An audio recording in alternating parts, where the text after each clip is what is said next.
Après des jours de formation, l'apothéose finale s'installe naturellement. Le centre culturel Ankata Abobo Dioulasso n'a pu contenir ce dimanche 14 juin 2026 ce grand public venu pour célébrer la diversité et la beauté de la couleur de peau. Femmes incluses et société transformée est le thème qui a piloté la 3e édition du festival Inclusion, enfanté par l'association Albi Art. Un événement qui travaille à relever les barrières instaurées par la société, et cette édition pointe le doigt plus précisément sur les femmes mises à l'écart, tout comme les personnes vivant avec un albinisme. Abdul Karim Sawadogo, promoteur de l'événement, rappelle les objectifs que vise le festival Inclusion. Le festival Inclusion est un festival qui est d'abord déjà né d'un besoin profond de répondre à un besoin d'inclusion sociale et culturelle au Burkina Faso et favoriser l'épanouissement personnel et collectif de ces communautés marginalisées. C'est-à-dire que le festival s'étend sur une durée de 1 semaine dans laquelle nous avons toute une série d'activités culturelles, sportives et éducatives,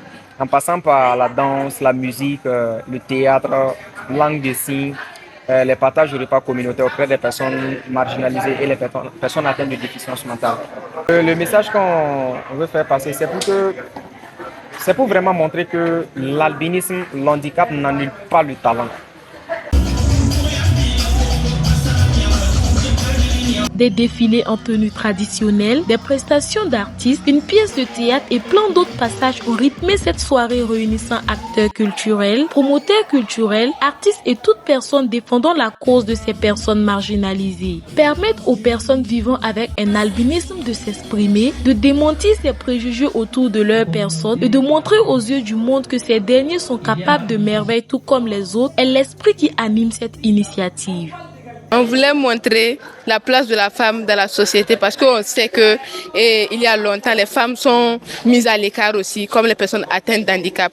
Et on a voulu être la voix des sans voix pour élever la femme aussi, parce que la femme c'est une reine et la femme aussi, son évolution permet aussi au monde de s'évoluer.